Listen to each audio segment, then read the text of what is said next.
Fans are holding their breath after the shocking conclusion of the previous chapter of the manga. The fight between Gojo and Sukuna finally came to an end last week, and now all eyes are on Jujutsu Kaisen Chapter 237. In the shocking turn of events, it was revealed that the one who actually won the fight with Sukuna, and he accomplished this by killing Gojo Satoru, the strongest modern sorcerer. This came as a shock to many fans and led to an outrage among the vast majority of JJK readers. While it will take the fans quite a lot of time to process this death, the story is not stopping anytime soon. In fact, the characters around won't even have time to mourn for Gojo as the battle continues. This time, another competitor steps in and challenges Sukuna once again. That is precisely what Jujutsu Kaisen Chapter 237 will be focused on. And the leaks were released today. And all of you who were doubting Kashimo, these leaks prove Kashimo to be as strong as Gojo. Okay people, before we begin with the spoilers, please throw the like button in a pool of lava, and please subscribe to my channel and turn on all post notifications so you don't miss any daily uploads. The leaks of Chapter 237 begins. Battle versus the strongest. Thunder God Kashimo enters the ring. Kashimo enters the battle, but at the same time another player arrives sitting atop an ice statue.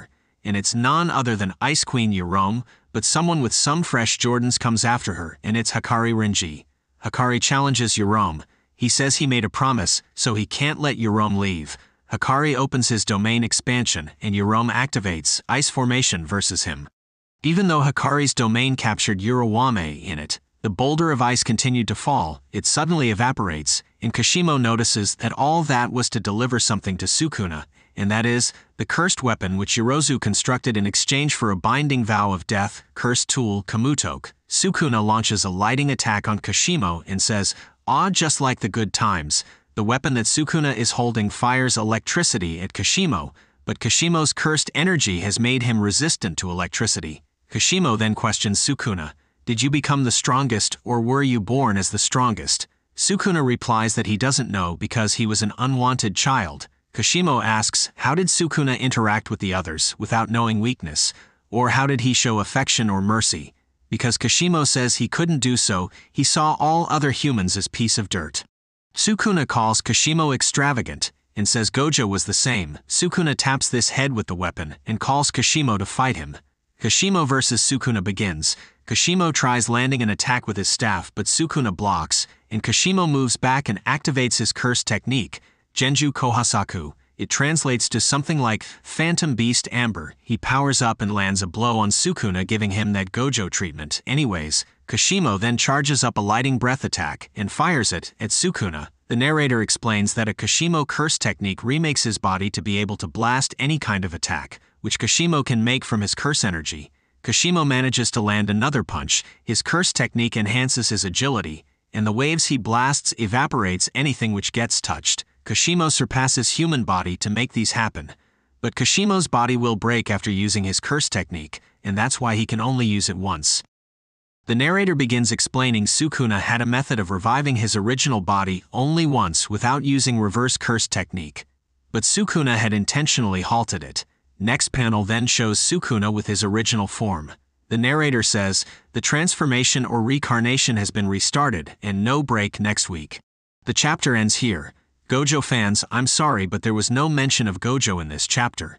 Anyway, let's get back on how Gojo can be revived. While the fight between Sukuna and Kashimo has begun, but most fans are still going to have Gojo stuck in their heads. Fans know that he met a very gruesome death in the previous chapter, and Jujutsu Kaisen Chapter 238 could very well touch upon this. For one, it is important to remember that the conversation Gojo shared with Nanami implied that he could either stay the person that he is and go to the south, or seek out a new version of himself and go north.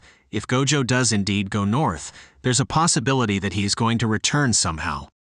Furthermore, it is strange that Gojo had his reverse curse technique returned to him but was not used. At the same time, Shoko and Yuta both have the skill to use reverse curse technique, and they can use it to heal others, however, only to a certain degree. While the hope for him to survive this is very minimal, fans can still cling to it and pray that JJK Chapter 238 gives them some clue in that regard. At the end of the day, the character of Gojo certainly did deserve much better, and in many ways, it was almost as if his character was assassinated in the previous chapter.